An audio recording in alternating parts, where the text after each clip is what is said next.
আজকে আগামী 30 তারিখ মোদী সরকারের দ্বিতীয় মোদী সরকারের 1 বছর পূর্ণ হচ্ছে এবং সেটাকে আমরা বিভিন্ন কার্যক্রমের মাধ্যমে সঞ্চালন করব। এই ব্যাপারে কয়েকটি আমরা কমিটি তৈরি করেছি, কেন্দ্র করেছি। আমরা আমাদের প্রবাসী শ্রমিকরা আগে থেকে আসছেন, তাদের দেখাশোনা যোগাযোগ রাখার জন্য সঞ্জয় সিং আমাদের জেনারেল সেক্রেটারি, তার নেতৃত্বে একটা কমিটি হয়েছে। সেখানে অমিতাভ মৈত্র, তুষার ঘোষ, জ্যোতির্ময় সিং মাহাতো এমপি, তাপস ঘোষ, সৌরভ সিকদার আছেন। দ্বিতীয় মোদী সরকারের 101 বছর উপলক্ষে যে প্রোগ্রাম হবে সারা পশ্চিমবঙ্গ জুড়ে, তাতে সেই যেমন সভা হবে কনফারেন্সের মাধ্যমে, সঙ্গে সঙ্গে সেবাও হবে, কার্যকর্তাদের কার্যক্রম হবে, প্রেস কনফারেন্স হবে একাধিক জায়গায়, 5 জায়গায়। তার জন্য একটি কমিটি করা হয়েছে। তার সেই বিশ্বপ্রিয় রায়চৌধুরী লিড করবেন, রথিন বসু, অনুপম মল্লিক, সব্যসাচী দত্ত তাতে থাকবেন। এরা পুরোটা রেকর্ডিং ডকুমেন্টারি সব করবেন। ভাষণ, প্রেস কনফারেন্সের বিষয় মাননীয় জয়প্রকাশ মজুমদার, শ্রী মোহিত রায় দেখবেন। মোর্চাগুলো যে প্রোগ্রাম করবে সেটা পুরোপুরি দেখার জন্য তারা সেবা কাজ বেশি করবেন, ফেস কভার বিলি করা, স্যানিটাইজার দেওয়া এবং বিভিন্নভাবে ভিডিও কনফারেন্সিং ইত্যাদি লোককে জাগরণ করবেন। এটা দেখার জন্য ডাক্তার সুভাষ সরকার, রাজু ব্যানার্জি এবং অগ্নিমিত্রা পাল এটা দেখবেন। হোয়াটসঅ্যাপ গ্রুপ করে একদম বুথ স্তর পর্যন্ত এই বিষয়কে পৌঁছে দেওয়া, কারণ কি এখন পাবলিক মিটিং ইত্যাদি করা সম্ভব হবে না, তাই এই অনলাইনে হোয়াটসঅ্যাপ ফেসবুকের মাধ্যমে সবার কাছে পৌঁছানোর চেষ্টা হবে। তাই প্রত্যেক বুথ অবধি হোয়াটসঅ্যাপ গ্রুপ আমাদের আছে এবং বাকি তৈরি করে এটাকে পুরোপুরি চালু করার জন্য মাননীয় প্রতাপ ব্যানার্জির নেতৃত্বে উজ্জ্বল পারেখ, জয় মল্লিক এবং এক্স-এমপি অনুপম হায়দার থাকবেন। এটা দেখবেন, যেটাকে আমরা মিটিং বলছি, ভার্চুয়াল র্যালি। 500, 700, 1000, 2000 পর্যন্ত লোক, যেটা মোবাইলের মাধ্যমে যুক্ত করে তাদেরকে এখান থেকে বক্তব্য রাখা হবে, প্রশ্নোত্তর করা হবে। আমাদের কর্মীদেরকে আমরা 5টা জনে এটা করব। সেটা পুরোপুরি দেখার জন্য আত্মনির্ভর ভারতের যে স্লোগান দিয়েছেন, আহ্বান করেছেন মাননীয় প্রধানমন্ত্রী, সেই বিষয়টাকে বুথ পর্যন্ত পৌঁছে দেওয়ার জন্য ভার্চুয়াল র্যালির ব্যাপারটা দেখবেন মাননীয় সাধারণ সম্পাদক শ্রী সায়ন্তন বসু, শ্রী সঞ্জয় সিং, সুকান্ত মজুমদার এমপি, শ্রীমতী রকেট চ্যাটার্জি, দেবজিৎ সরকার, কিশোর বর্মন এবং যিনি আমাদের প্রেস মিডিয়া দেখেন তিনি এই প্রেস কনফারেন্স দেখবেন, সপ্তর্ষি চৌধুরী এবং একাধজন হয়তো তার সঙ্গেও থাকতে পারবেন। এই কয়েকটি কমিটি তৈরি করে সার্বিকভাবে আপাতত আগামী দিনের সমস্ত কার্যক্রম সঞ্চালন করার জন্য আমাদের আজকের বৈঠকে নিশ্চিত হয়েছে। আরেকটা লাস্ট প্রশ্ন, এই আবার বলছেন কাল থেকে মাঠে নামবেন আপনারা, মাটি পরীক্ষার কাগজ দম রাজনীতি করার জন্য নামবো না, সেবা করার জন্য নামবো, যেটা আমরা করে আসছি। যারা রাজনীতি ছাড়া কিছু করেনি তারা আমাদের রাজনীতি করতে না বলছে, এটাই সবচেয়ে হাস্যাস করার। ঠিক আছে, আজকে মহারাষ্ট্র, মধ্যপ্রদেশ, গুজরাট এবং চেন্নাই এবং দিল্লি, এই 5টি স্টেট থেকে যাদেরকে আসবে তাদেরকে শুধু কোয়ারেন্টাইন রাখার সিদ্ধান্ত নেওয়া হচ্ছে। না, ঠিক হতে পারে ওনারা যেটা মনে করছেন যে হয়তো এত সুবিধা নাই বা অন্য জায়গাতে এলে এত রিস্ক নাই। আমাকে সেদিন হাইওয়েতে আটকানো হলো গাড়ি, আমার বললো জোন চেঞ্জ করা যাবে না, আমাদের দুটোই রেড জোন, আপনি আমাকে আটকাবেন। পুলিশ বললেন না, রেড জোনের মধ্যে আবার 3টে জোন আছে, আমাদের কোথায় দাগ কেটেছে আমাকে দেখান। আপনার মনে মনে জোন ঠিক করে নিচ্ছেন না, সেটা খালি দিলীপ ঘোষের জন্য হাজার হাজার গাড়ি চলে যাচ্ছে, লোক যাচ্ছে। এখান থেকে ওনাদের এমপি দেব, তিনি পাঁশকুড়ায় গিয়ে ঘুরে আসতে পারেন, কোনো কোয়ারেন্টাইন হয় না, লকডাউন উল্লঙ্ঘন হয় না। মাননীয় মন্ত্রী মহামন্ত্রী পার্থবাবু ঝাড়গ্রাম গিয়ে ফিরে আসতে পারেন, তার জন্য কোনো লকডাউন হয় না। এখানকার এমপিরা ঘুরে আসতে পারেন, কোনো লকডাউন হয় না। দিলীপ ঘোষ বের হয়ে যাবে, লকডাউন ভেঙে যায়। এই যে ডবল স্ট্যান্ডার্ড, এই যে রাজনীতি, এটা হচ্ছে ওনাদের পতনের কারণ। আর এটা খুবই নিন্দনীয়, গণতন্ত্রের কোনো জায়গা নেই। আর এইসব করার পরে যারা এইসব ভালো কথা বলেন, আমাদের দয়া হয় তাদের। ঠিক আছে, আপনাদের অনেক বিধায়ক বা সাংসদদের কোয়ারেন্টাইনে চিঠি ধরানো হচ্ছে শ্রমিকদের সঙ্গে কথা বলার জন্য। হ্যাঁ, শুনেছি আমি। আমাদের মাননীয় জগন্নাথ সরকার, রানাঘাটের এমপি, তাকে নাকি কোয়ারেন্টাইনের নোটিশ ধরানো হচ্ছে। তা আমরা এইসব, যে সরকার, কেন্দ্র সরকার আইন মানে না, তার আইন আমরা কেন মানব? সেটা কোয়ারেন্টাইন দেখাবার ওখানকার পুলিশ অফিসার আইন কি? আমি চ্যালেঞ্জ করছি, তোমাকে কে অধিকার দিচ্ছে? তুমি কোয়ারেন্টাইন নোটিশ ধরাবার কে? চাঁদু, তুমি লকডাউন লাগু করতে পারো না, পাড়ার লোককে সামলাতে পারো না, তোমার পুলিশ গিয়ে লাঠি খেয়ে ফিরে আসে, তুমি আমাকে আইন দেখাতে এসছো? আমি বলছি আমার কোনো কর্মী না, তাদের কোনো কোয়ারেন্টাইন, কোনো লকডাউন মানবে না। কি করবে আমি দেখে নিচ্ছি, আর কাল থেকে এটা করবো, যাচ্ছি, দেখা যাবে মাঠেই পরীক্ষা হবে কার লকডাউন আছে। অর্থাৎ আপনারা এই লকডাউনের যে সময়, যে বিষয়টা প্রসার ক্ষেত্রে, এটা মানবেন না বলছেন? কে মেনেছে পশ্চিমবাংলায়? মমতা ব্যানার্জি মেনেছেন? যেদিন থেকে লকডাউন হয়েছে সেদিন থেকে 200 লোক নিয়ে রাস্তায় ঘুরে বেরিয়েছে। তার পেয়ারের যারা ভোটার আছে, অতি প্রিয়জন, তারা তো কোনোদিন মানেনি। তারা বলছে পুলিশকে পিটিয়ে দেখিয়ে দিচ্ছে, তারা আইন টাইন মানে না। সেজন্য আমাদেরকে যেন আইনের কথা শেখানো হয়। আমি তো 2.5 মাস বসে আছি, আমি যেতেই পারতাম, কিন্তু আমি যাই না। তার ওখানকার দিদিমণি চামচা বেলচারা বলতে দিলীপ ঘোষ কোথায়, তো দিলীপ ঘোষ তো কোথায় সেটা সবাই জানে। আপনারা সামলাতেও পারবেন না, করতেও দেবেন না, এটা চলতে পারে না। সেজন্য আমরা বেরোবো, যাবো, আমিও যাব। আজকে আমাদের মাননীয় এমপি জয়ন্ত রায়কে আটকানো হয়েছে, তারা ওখানে ধর্ণা দিচ্ছেন, এবং সব জায়গায় আমরা যাবো কালকে। তার হয় বিজেপিকে সামলান, না হয় করোনা আর আমফানকে সামলান, দেখি কতটা সামলাতে পারেন। চলো, ধন্যবাদ। করোনা ইস্যু, পরিযায়ী ইস্যু, ডিজাস্টার হোক, সব ব্যাপারে কেন্দ্র সরকার না চাইতেই সহযোগিতা করেছে। আমরা জানি এই সরকার যখন ট্রেন নিচ্ছিল না, মাননীয় রেলমন্ত্রী পীযূষ গোয়েল টুইট করেছিলেন, প্রেস করে বলেছিলেন যে আমরা তো 16টা ট্রেন রেডি রেখেছি, এরা 7টা নিয়ে ক্লান্ত হয়ে গেছে, তো রাজি ছিল না দিতে। তারপরে বলছে 105টা চেয়েছেন মুখ্যমন্ত্রী মুখে মুখে, কোনো চিঠি দেননি। বলছে 105টা তো রোজ ট্রেন যাওয়া উচিত, 1 মাসের মধ্যে বা 2 মাসের মধ্যে 3 মাসের মধ্যে 105টা কেন? শুধু তাই নয়, আমার মনে হয় এই যে বিদেশ থেকে বিমান সেবা শুরু হয়েছে বন্দে ভারত, বহু জায়গায় বাঙালিরা মিডল ইস্টে প্রচুর সংখ্যায় বাঙালিরা আছেন, ওদের কাজ চলে গেছে, তারা আমাদেরকে ফোন করছেন, বলছেন এই ব্যাপারে রাজ্য সরকারের হস্তক্ষেপ করে কেন্দ্রকে বলা উচিত যেন বিভিন্ন বিদেশ থেকে ডাইরেক্ট কলকাতাতে বিমান আসে। কেন আসছে আমি জানি না, রাজ্য সরকারের আগ্রহ করা উচিত। বাংলাদেশ থেকে আসতে পারে, দুবাই থেকেও আসতে পারে, কারণ সেখানকার মানুষদেরও ফিরে আসার অধিকার আছে। সারা দেশ থেকে যদি হাজার হাজার মানুষ আসতে পারেন, কলকাতায় আসা উচিত। সেই ব্যাপারে নিশ্চয়ই কেন্দ্রীয় উড়ান মন্ত্রীকে চিঠি লেখা উচিত, যাতে অন্যান্য দেশ থেকে বাঙালিরা এখানে ফিরে আসতে পারে। আজকে মুখ্যমন্ত্রী একদিকে যখন প্রধানমন্ত্রীর হস্তক্ষেপ চাইছেন, অন্যদিকে বলছেন যে সিএসসির কাজে তারা দুঃখিত এবং এই লোডশেডিং নিয়ে রাজনীতি করা হচ্ছে, এবং ইঙ্গিত আপনাদের দিকেই। ভারতীয় জনতা পার্টি এখনো রাজনীতি করেনি, আমি দায়িত্ব নিয়ে বলছি। আমরা রাজনীতি করতে পারি, কিন্তু করিনি, কারণ আমরা সেবা করছি। আমাদের কর্মীরা এখানে, নেতারা বসে আছেন, এরা সবাই জেনে গেছে, মানে আটকানো হয়েছে, আমাকে আটকানো হয়েছে। আমাদের হাজার হাজার কার্যকর্তা ওখানে চিড়ে চাল থেকে আরম্ভ করে জল দিচ্ছেন, এবং তার জন্য তাকে মারও খেতে হয়েছে, পুলিশ অ্যারেস্টও করেছে। সেজন্য আমরা করিনি, আমরা সহায়তা করেছি। শুধু নয়, আমি নিজে নেমেছি কুড়ুল কোদাল নিয়ে, আমার সঙ্গে সায়ন্তন দা ছিলেন, আমরা সল্টলেকে গাছ পরিষ্কার করেছি। অন্যান্য কার্যকর্তারা নিজের নিজের এলাকায় সাধারণ মানুষের সঙ্গে হাত মিলিয়েছেন, সেবা করেছেন। কিন্তু টিএমসির কোন নেতাকে দেখতে পারেনি সেবা করতে। তারা রাজনীতি করেছেন, ছবি তুলেছেন, নাহলে পরস্পরের ঠ্যাং ধরে টানাটানি করেছেন। সাধারণ পান্ডিয়ার, ববি হাকিমের বক্তব্য বা অন্যান্য এমএলএ বক্তব্য, সুজিত বসু মন্ত্রী নিজের পয়সায় নাকি নিজের চেষ্টায় তিনি পে লোডার নিয়ে এসে সেবা করছেন। সরকার কোথায় গেল? সেজন্য আমাদেরকে দেখাতে হবে না। আর যদি বেশি এটা চলে, মানুষের কষ্ট পড়ে, আমরা কিন্তু রাজনীতি করবো। কেউ বলতে পারেন বিজেপি কোথাও বিক্ষোভ দেখিয়েছে, কোথাও বাধা দিয়েছে। হ্যাঁ, আমরা বিজেপির ভূত অবশ্য সব জায়গায় দেখছেন। বিনা কারণে আমাদের কর্মীদের অ্যারেস্ট করা হচ্ছে, ভয় দেখানো হচ্ছে, তাদের হ্যারাসমেন্ট করা হচ্ছে। সিএসসির বিরুদ্ধে ফৌজদারি আইনে মামলা শুরু করার নির্দেশ দেওয়া হয়েছে, একজন মৃত্যু ঘটনা ঘটেছে। আমি বলেছি, এরা সব জায়গায় একটা বলির পাঠা খুঁজে বাঁচাতে। রেশন ব্যবস্থা শুরু মানে ভেঙে পড়লো, পার্টির নেতারা রেশন চুরি করলেন, দোষটা হলো খাদ্য সচিবের, তাকে সরিয়ে দেওয়া হলো। স্বাস্থ্য ব্যবস্থা ভেঙে পড়লো, নার্সরা ডাক্তাররা বিক্ষোভ দেখালেন, অন্য রাজ্যে নার্সরা পালিয়ে গেলেন বাংলা ছেড়ে প্রাণের ভয়ে, দোষ টাকা হলো স্বাস্থ্য সচিব, তাকে সরিয়ে দেওয়া হলো।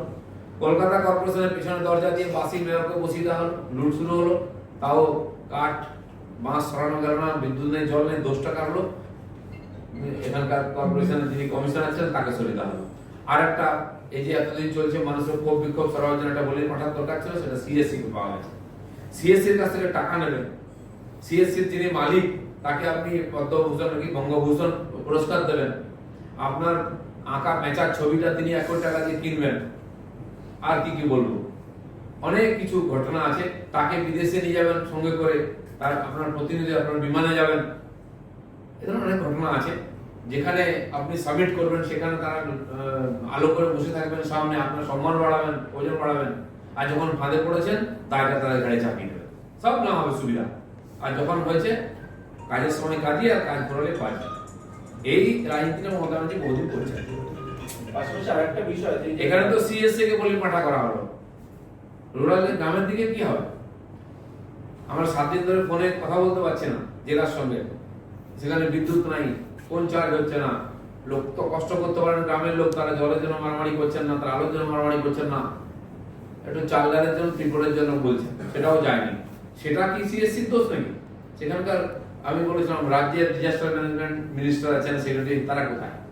পার্টির নেতারা, পঞ্চায়েত, জেলা পরিষদ লোকেরা কোথায়? কাউন্সিলররা কোথায়? তাদের কিন্তু খুঁজে পাওয়া যাচ্ছে না। দিলীপবাবু, আমার মনে হয় তাদের যে এমএলএ দেখতে গিয়ে জনরসের শিকার হয়েছেন খিদিরপুরে, সেখান থেকে বিজেপি আসছে হাত খোঁজা হচ্ছে। কত আর বলির পাঁঠা খুঁজবেন? সব জায়গায় অজুহাত। এবার কিন্তু আর মুখ বাঁধানো সম্ভব না। দিলীপবাবু, আজকে প্রধানমন্ত্রীর হস্তক্ষেপ সে মুখ্যমন্ত্রী কোট আনকোট যেটা বলেছেন আপনাকে বলছি, প্রধানমন্ত্রী স্বরাষ্ট্রমন্ত্রীকে আমি বলেছি, চুনে হয়ে সরকার কো হাম ক্যাসে তোড় सकते हैं। অমিত শাহ এই কারণে, এবং অমিত শাহের সঙ্গে ফোনে কথা হয়েছিল, আমি তাকে বলেছিলাম এরকম হলে আপনারাই সামলান। আমরা সামলাতে না পারলে আপনারা সামলান। হ্যাঁ, সেটা তো বাংলার লোকও চাইছে যে আপনি দয়া করে ছাড়ুন, আমাদের নিঃশ্বাস নিতে দিন। ক্ষান্ত দিন, অনেক কাজ করেছেন, বিশ্রাম করুন। কিন্তু আমি বলছি যে কোনো सरकार के এখনো ভাঙেনি। चुने हुए सरकार का ऊपर लोगों का भरोसा था। मुझे लगता है थोड़ा बहुत अभी बचा हुआ है, कब तक रहेगा भगवान जाने। लेकिन उनकी व्यवहार ऐसी रहेगी तो वो भी नहीं रहेगा। और चुने हुए सरकार के साथ क्या व्यवहार करते हैं, अभी मेदिनीपुर में चलिए, ওখানে আমাদের যে পঞ্চায়েত সমিতি জিতেছি আমরা, আমার লোকসভার ক্ষেত্রের মধ্যে, সেই পঞ্চায়েত সমিতি 2 বছর হয়ে গেল এখনো তৈরি করতে দেওয়া হয়নি, যেহেতু বিজেপি জিতেছে। তো ঝাড়গ্রামে এরকম করতে করতে বাধ্য হয়ে গোপীবল্লভপুরে আমার বাড়ি যেখানে, সেখানে বাধ্য হয়ে তারা করেছেন। আর এখানে এখনো আমাদের কেশিয়াড়িতে এখনো সেই তৈরি করতে দেওয়া হয়নি। সেজন্য উনি যেন গণতন্ত্রের কথা না বলেন, ভূতের মুখে রাম নাম শুনতে আমরা অভ্যস্ত। আরেকটা বিষয়, ভিন রাজ্য থেকে যারা আসছে তারা প্রত্যেকেই প্রায় সংক্রমিত। এই নিয়ে খুবই চিন্তায় রয়েছেন। এক, ট্রেনগুলো একাধিক পাঠানো হচ্ছে, রেলের কোনো দায়িত্ব নিচ্ছেন না, মুখ্যমন্ত্রী জানিয়েছেন। শুনুন, উনি তো সবাই এখন বাধ্য হয়ে এখানে ট্রেন ঢুকে যাচ্ছে আর আটকাতে পারছেন না। উত্তরপ্রদেশ যদি 400-র বেশি ট্রেন চালাতে পারে, ওরা যদি 35 লক্ষ 40 লক্ষ লেবারকে নিয়ে সামলাতে পারে, উনি কেন পারছেন না? কই, ওখানে তো মহামারী হয়নি। আপনি আপনার স্বাস্থ্য ব্যবস্থাকে রেডি করেননি, আপনার খাদ্য ব্যবস্থাকে রেডি করেননি, কারণ আপনি ঠিক করেছেন কখন ঢুকতে দেবেন না। আজ যখন লোকেরা চলে আসছে তাদেরকে দেখার লোক নেই, তার জন্য কেন্দ্রের সহযোগিতা চান না। কেন্দ্র যদি ডিজাস্টার ম্যানেজমেন্ট লোক পাঠাতে পারে, যদি কেন্দ্রীয় টিম পাঠাতে পারে, নিশ্চয়ই ডাক্তার ইত্যাদির জন্য টিম পাঠাবে এবং সহযোগিতা করবে। তার জন্য আপনাকে বলতে, আপনি আপনার সরকার, আপনার পার্টিকে পিকের হাতে তুলে দিতে পারেন। তিনি তো প্রশাসক নেই, কেন্দ্রের হাতে তুলে দিন। নাহলে সেদিন একদিন আসবে যেদিন আপনার দর্শকের ভূমিকা পালন করবেন আর অন্য কেউ এসে শাসন করবে। ঠিক আছে, বেড়েছে বলে দাবি করছে। পরিযায়ী না এলেও বাড়ছে অনেক জায়গায়। ভাইরাস কোথায় কিভাবে ছড়াচ্ছে এখন নিশ্চিত নাই, কিন্তু এটাও ঠিক যে আমাদের দেশে চিকিৎসা করার পরে সুস্থ হওয়ার সংখ্যা বিশ্বের মধ্যে সবচেয়ে বেশি। হতে পারে আমাদের রেজিস্ট্যান্স পাওয়ার ভালো, বা কেন্দ্র সরকারের যে সহযোগিতা, বিশেষ করে অন্যান্য রাজ্যে পশ্চিমবঙ্গে মৃত্যু হার বেশি আর চিকিৎসকীয় সুস্থতার হার কম। কারণ সারা ভারতবর্ষেতে কেন্দ্র সরকারের নির্দেশে আয়ুষ বিভাগের দ্বারা হোমিওপ্যাথি, আয়ুর্বেদিক চিকিৎসার দ্বারা লাভ পাওয়া যাচ্ছে বলে অনেকে সুস্থ হয়ে উঠছেন। কিন্তু এখানকার রাজ্য সরকার আয়ুষকে অনুমতি দেয়নি চিকিৎসার, সেই জন্য এখানকার মৃত্যু হার অনেক বেশি ছিল অন্যান্য রাজ্যে, এবং ভারতবর্ষে তথা বিশ্বের চেয়ে বেশি ছিল। এটা একটা ব্যাপার, সেই জন্য ভয় পাওয়ার কোনো কারণ নেই। কেন্দ্র সরকার যদি বা অন্য রাজ্য সরকার আটকাতে পারে, আমাদের চেষ্টা করতে হবে। দায়িত্ব ছাড়তে পারি না আমরা। তাতে রাস্তায় গাড়ি চাপা পড়ে মরার চাইতে বাড়ি এসে লোকের সামনে আর সুস্থ হওয়াটা মনে হয় অনেক ভালো। সেই জন্য এই সরকার এখন দায়িত্ব থেকে পারতে পারবে। প্রধানমন্ত্রীর হস্তক্ষেপের ব্যাপারে কিছু বলবেন? অবশ্যই প্রধানমন্ত্রীর হস্তক্ষেপ তো না চাইতেও হয়েছে। কেন্দ্রীয় দল এখানে এসেছিল, তার সঙ্গে তারা কি ব্যবহার করেছেন সেটা তো ইতিহাস হয়ে গেছে। তারা নাকের চোখে জল হয়ে 10 দিন পরে ফেরত গেছেন। যে চিঠি ওনারা লিখেছেন সেটা আমরা জানি, সেই ইতিহাস। সেই জন্য অবশ্যই এটা ভালো কথা, প্রধানমন্ত্রীর সহযোগিতা চেয়েছেন। সহযোগিতা চাওয়ার প্রয়োজন হয় না। এই ঝড় যেদিন আসবে সেদিন এবং তার আগের দিন পর্যন্ত এখানে 25টা এনডিআরএফ এর টিম পৌঁছে গেছিল, রাজ্য সরকার চায়নি। আর তারা 25 জায়গায় ডিপ্লয় হয়ে গিয়ে গঙ্গাসাগর থেকে উত্তরবঙ্গ অব্দি তারা কাজ করেছেন। রাত্রি 12টার পরে ঝড় থামার সঙ্গে সঙ্গে তারা কুড়ুল নিয়ে, করাত নিয়ে নেমে গাছ সাফাই করেছেন, রাস্তা পরিষ্কার করেছেন। রাজ্য সরকারের ডিজাস্টার ম্যানেজমেন্টের টিম, মন্ত্রী, অফিসার কাউকে দেখা যায়। এবং তারপরে ইশারা করতেই সেনা নেমে গেছে। সেনা নামার পরে কলকাতা সল্টলেক এলাকা গাছ কাটা হয় এবং লোক যাতায়াত করতে পারেন। সেই জন্য ওনারা চাইছেন না কেন, এই তো প্রশ্ন আমাদের। সেনা নামতে 4 দিন লাগলো কেন? কারণ হয় পরিস্থিতি বুঝতে পারেননি বা সদিচ্ছা নেই। হয়তো সেই পুরনো মনের মধ্যে গ্লানি ছিল, যারা সেনাকে তোলাবাজ বলেছিলেন সংকটের সময় সেনার সহযোগিতা কি করে নেবেন। কিন্তু পশ্চিমবঙ্গের মানুষের জীবনের স্বার্থে এটা সহায়তা না উচিত। আজকে যদি মনে বলে থাকেন, আমার মনে হয় পরিষ্কার করে বলা উচিত কেন্দ্র সরকারকে কি কি সাহায্য লাগবে। পিপি থেকে কিটস থেকে সব দেওয়া হয়েছে। এখানে আইসিএমআর এ সবচেয়ে বেশি টেস্ট হওয়ার মতো তাদের ক্ষমতা ছিল, তাদের রেকমেন্ডেশন ছিল। কয়েকদিন স্যাম্পল পাঠাবার পর স্যাম্পল পাঠানোর নিজস্ব সেন্টার করেছেন ওনারা, দেখা যাচ্ছে আমরা ভালো পারি, ভালো কথা পারতে আপত্তি নেই। তাও এখানকার যে টেস্টিং রেট এখনো পিছিয়ে আছে, সেটা কেন্দ্র সরকার সহযোগিতা করতে রাজি আছে। নিঃসংকোচে না উচিত, তাহলে এখানকার মানুষের জীবন সুরক্ষিত হবে। আমরা আমফান ঝড়ের যে দুর্যোগ সেটা নিয়ে ব্যস্ত থাকবো। অর্থাৎ 26 তারিখে যেন সরকার কোনো ট্রেন পশ্চিমবঙ্গে না পাঠায়। আজকে কত তারিখ? 27 তারিখ। তো আজকে 27 তারিখ ট্রেন আসছে, আপনারা নিশ্চয়ই প্রস্তুত আছেন। আর কেন্দ্র সরকার বলেই দিয়েছেন যে কেন্দ্র রাজ্যকে জিজ্ঞেস না করে ট্রেন পাঠাবে। এই যখন ট্রেনের কথা বলা হলো, মাননীয় মুখ্যমন্ত্রী বলেছিলেন 105টা ট্রেন আমরা চেয়েছি, যদিও রেলমন্ত্রী বলেছেন তাদের কাছে কোনো আর এরকম চিঠি যায়নি। এখানকার চিফ সেক্রেটারি নাকি মহারাষ্ট্র গভর্নমেন্টকে চিঠি পাঠিয়েছেন যে ওখান থেকে আমাদের লেবারদের আসতে দিন। 8 মে চিঠি গেছে, এটা বলেছেন ওনারা। তো আজকে যদি মহারাষ্ট্র সরকার আসার অনুমতি দেয়, ওনারা নিচ্ছেন না কেন? কেন্দ্র সরকার ট্রেন দিয়ে পাঠিয়েছে, তারা নিচ্ছেন না কেন? টাকাও তো চাইছে না কেউ। সমস্ত রাজ্যগুলির যারা পরিযায়ী শ্রমিক, যারা হচ্ছে শিল্পাঞ্চলে ছিলেন, তারা প্রায় 15 দিন ধরে ওখান থেকে প্রস্থান করছেন। 50 লাখের কাছাকাছি শ্রমিক নিজের নিজের রাজ্যে নিজের নিজের বাড়িতে পৌঁছে গেছে। এক একটা রাজ্য 100, 200, 400 ট্রেন নিয়েছে। পশ্চিমবঙ্গ প্রথম 7টা, তারপর ধাক্কা ধাক্কি 19টা, আজকে আরো বেশ কয়েকটা ট্রেন আছে। আমাদের 50টা ট্রেন এখন আসেনি। কেন এই পরিস্থিতি? আপনারা নেবেন না, পরিষ্কার করে সেটা বলতে পারছেন না।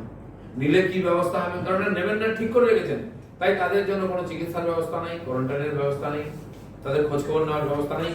আজ যখন রাজ্য কেন্দ্র সরকার ঘোষণা করে দিয়েছে যে যে অবস্থায় শ্রমিকরা আছেন, কালকেও আপনারা জানেন গাড়ি অ্যাক্সিডেন্টে আমাদের বাংলার শ্রমিক মারা গেছেন।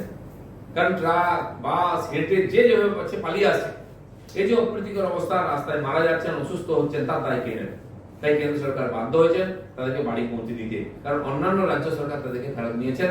এই সরকার তাদের পাঠানোর টাকা এখানে আসছে হজম করে, কিন্তু তাদের দায়িত্ব নেবেন না। এটা খুবই অমানবিক। তাই শ্রমিকরা আসছেন, তাদের ব্যবস্থা করতে হবে। এবং আমার কাছে যা খবর, আমাদের একাধিক পঞ্চায়েত এবং প্রধান আমাদের আছেন। রাজ্য সরকার পঞ্চায়েতকে বলেছে আপনারা সেখানে যারা শ্রমিকরা আছেন তাদের ব্যবস্থা দেখুন। অতএব আপনারা টেনশন কেন? তাদেরকে থার্মাল টেস্ট করুন, পাঠিয়ে দিন জেলা এলাকায়, সেখানে লোকেরা দেখবে এবং তারা স্কুলে ইত্যাদিতে আছেন। কিন্তু নেবেন না, এটা ঠিক করেছেন। আমার মনে হয় তারা যেটা ভয় পাচ্ছেন যে সংক্রমণ হবে। সারা দেশের সরকার নিয়েছে, তার জন্য চিকিৎসকের ব্যবস্থা করা উচিত, কিন্তু কতদিন তারা ওখানে নিরান্ন হয়ে পড়ে থাকবেন এটাও ভাবতে হবে। সেই জন্য কেন্দ্র সরকার পাঠিয়েছে, তাদের ব্যবস্থা রাজ্য সরকার করতে হবে। এটা যেটা আজকে এই 9টা বিন্দুর উপরে যে চার্জশিট তৈরি হয়েছে, সেটা আপনাদের সামনে আমরা রাখছি সবাই। আর এটা মিডিয়া গ্রুপে আপনারা পেয়ে যাবেন, সমস্ত বিষয় লেখা আছে। আমি খালি হেডলাইন গুলো বলে দিচ্ছি কি কি বিষয়ের উপর আমরা চার্জশিট দিচ্ছি। নিয়ে ছবি দিতে পাওয়ার জন্য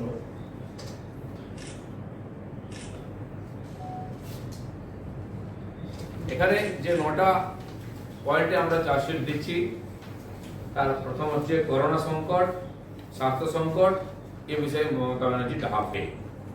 দ্বিতীয় হচ্ছে আমফান এবং মমতা সরকারের অপদার্থতা। তৃতীয় হচ্ছে তৃণমূলের রেশন দুর্নীতি, এটাও ঐতিহাসিক দুর্নীতি হয়েছে বলে মনে রাখার মতো। তারপর হচ্ছে ভেঙে পড়া আইন শৃঙ্খলা এবং গণতন্ত্র বিরোধী মমতা। পরের বিন্দু হচ্ছে রাজ্যের ভেঙে পড়া অর্থনৈতিক অবস্থা এবং শিল্পের আকাল। তারপরে রাজ্যের ভেঙে পড়া শিক্ষা ব্যবস্থা, কৃষক বিরোধী মমতা, কাটমানি ও দুর্নীতির মমতা, হিন্দু বিরোধী এবং শরণার্থী বিরোধী মমতা। এই 9টি ক্ষেত্রে যে ধরনের অব্যবস্থা এবং দুর্নীতি যেভাবে হয়েছে এবং তার জন্য মানুষের যে কষ্ট হয়েছে, পশ্চিমবঙ্গ সব দিক দিয়ে পিছিয়ে যাচ্ছে, মানুষ হাহাকার করছে, সেটা আমরা বাধ্য হয়েছি 9টি বিষয়ে রাজ্য সরকারকে সচেতন করতে চার্জশিট দিতে। সাধারণ মানুষের তরফ থেকে আমাদের কাছে যে ধরনের প্রশ্ন, যে ধরনের সমস্যা এসেছে, সেটা আমরা লোকসভাকে তুলে ধরেছি। কদিন ধরে আমি কয়েকটা তথ্য দিচ্ছিলাম, অনেকে জিজ্ঞেস করছিলেন যে টাকা কেন আপনারা বলছেন কেন্দ্র সরকারকে অ্যাকাউন্টে পাঠান। এখনো শোনা যাচ্ছে আমাদের এই রাজ্যের বিভিন্ন মন্ত্রী বিভিন্ন রকম তথ্য দিচ্ছেন যে তারা কেন্দ্র সরকারের কাছে তাদের কত পাওনা আছে। কি বলছে 53,000 কোটি টাকা, কি বলছে 48, কি বলছে 42,000 কোটি টাকা। আমি জানি টাকাটা কোন কোন বিভাগে কি কি হেডে আছে, বাকি সেটা কেউ বলেন না। একটা থোক টাকা চাইছেন। আর টাকা পান না কেন তার একটা নমুনা আইলা হয়েছিল 9 সালে, 10 সালে কেন্দ্র সরকার, তখন বিজেপি সরকার ছিল না, তারা একটা টাকা অ্যালটমেন্ট করেছিলেন 5083 কোটি টাকা আইলার পরে যে পুনর্গঠন ও উন্নয়নের জন্য। রাজ্য সরকার হাতে পেয়েছিল 1339 কোটি টাকা, তার থেকে খরচা করে 525 কোটি টাকা ইউটিলাইজেশন সার্টিফিকেট জমা দিয়েছিল, কিন্তু 814 কোটি টাকার কোনো খবর নেই, হিসাব নেই। তারপরে যে টাকাটা বাঁচলো 1339 কোটি টাকা পাওয়ার পরে 5083 কোটি টাকার যে ব্যালেন্স বিরাট বড়, সেই টাকাটা রাজ্য সরকার নেয়নি কেন? তখন তো আমরা পিকচারে ছিলাম না, কারণ যে টাকা তারা পেয়েছেন তারা খরচা করতে পারেননি বা খরচা করার পর হিসাব দেননি, তাই আর টাকা চাওয়ার মুখ ছিল না। এই রেকর্ডটা কিন্তু এই আইটা মমতা ব্যানার্জি সরকার আসার পর থেকেই হয়েছে, তাদের আমরা টাকা পেয়েছে, সেই জন্য তারাও খরচা করে হিসাব দিতে পারেনি। এছাড়াও নদী বাঁধ সংস্কার ইত্যাদির জন্য প্রচুর টাকা এসছে, সে টাকার কোনো হিসাব নেই। এবং যেটা আজকে আমাদের রাজ্যের ওয়েবসাইট থেকে পাওয়া যাচ্ছে যে বলেছেন সে টাকা এসছে, সে টাকা খরচা করতে পারেননি, রাজ্য সরকার দেখাচ্ছেন পড়ে আছে টাকা, কিসের জন্য?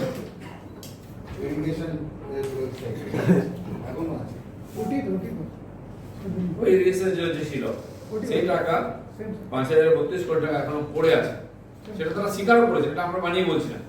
তো এই হচ্ছে এই সরকারের ট্র্যাক রেকর্ড, না খরচা করতে পারেন, খরচা করতে পারলে হিসাব দেন না, কিন্তু টাকা ডিমান্ড করতে থাকেন লোককে বিভ্রান্ত করার জন্য, এখনো সেটা করে যাচ্ছেন। কিছুক্ষণ আগে গিয়ে আমাদের মাননীয় মুখ্যমন্ত্রী প্রেস করেছেন, অনেকগুলি কথা আগে থেকে যেগুলো আমরা বারবার বলছিলাম তার একটা খণ্ডন করছিলেন। তিনি স্বীকার করেছেন যে 6 কোটি লোক ডাল পেয়ে গেছে। আমাদের খাদ্যমন্ত্রী বারবার বলছেন চাল গম লাখ লাখ টন এসছে, মেট্রিক টন, ডাল আসতে দেরি হয়েছে, ডাল নাই বলছেন, চাল এসছে গম সেটা পৌঁছে দেননি। এখন মুখ্যমন্ত্রী বলেছেন যে 10 কোটির মধ্যে 6 কোটি লোক ডাল পেয়ে গেছেন, বাকিটা আমরা কেন্দ্র সরকারকে বলছি, কি ডাল নেবে সেটা ঠিক করতে পারেন না। এবং তিনি আমরা শুনলাম যে যেদিন ঝড় চলছিল সেদিন বিকালবেলা ঘোষণা করলেন যে 3 কোটি লোককে আমরা সরিয়ে নিয়ে গেছি, 3 লাখ। তারপরে বললেন যে আমরা 5 লাখ লোককে সরিয়েছি। এখন শুনলাম 8,13,000 লোককে নাকি সরিয়েছেন, কোনটা ঠিক? যখন যেটা মনে আছে সেটা বলে দেন, এর কোনো বাস্তব ভিত্তি নাই।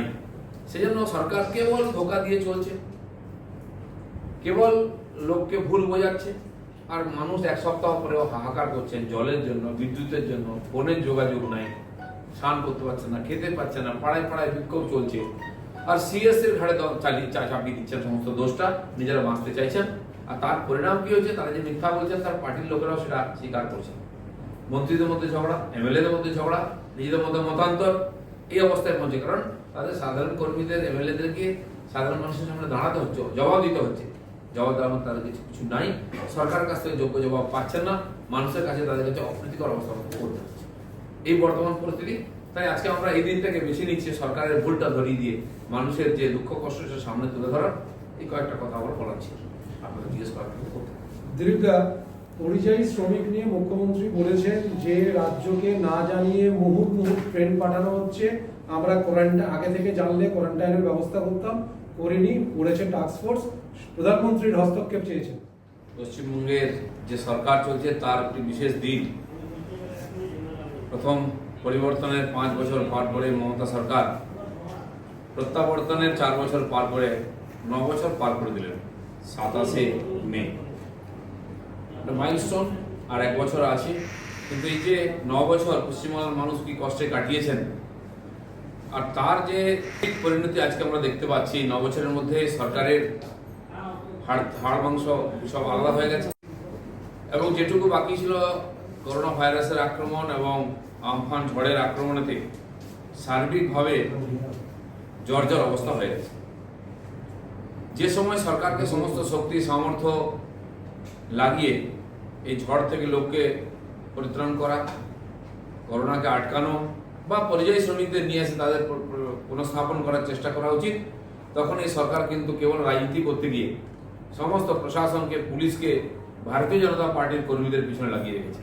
ত্রাণ করতে দেবে না, আক্রান্ত দেখতে যেতে দেবে না, এমপি, এমএলএ, কার্যকর্তা সবাইকে আটকানো হচ্ছে। আজকেও জলপাইগুড়ি আমাদের মাননীয় এমপি ডক্টর জয়ন্ত রায়কে আটকানো হয়েছে, সেখানে জেলা প্রেসিডেন্টকে আটকানো হয়েছে, তারা বিধ্বস্ত এলাকায় যাচ্ছে। এই দুদিন আগে আমাকে দুদিন আটকানো হয়েছে, আমাদের জেনারেল সেক্রেটারি সায়ন্তনু বসুকে হুগলিতে আটকানো হয়েছে, মাননীয় সাংসদ শান্তনু আর ঠাকুর বনগাঁয় তাকে আটকানো হয়েছে, অর্জুন সিংকে আটকানো হয়েছে, একাধিক রোজ কোথাও না কোথাও।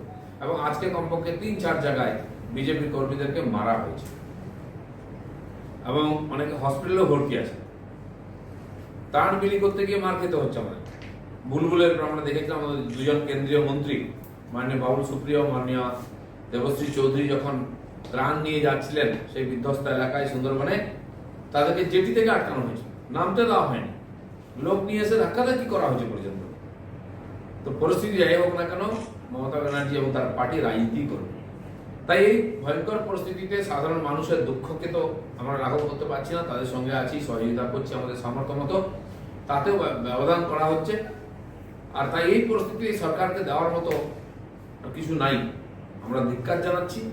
আজকের দিনটাকে আমি কালো দিন বলে ঘোষণা করছি এবং মমতা ব্যানার্জির 9 বছর পূর্তি উপলক্ষে 9টা বিন্দুতে তাকে আমরা চার্জশিট দিচ্ছি। আর নয় মমতা, এটা কি আগে আর নয় মমতা।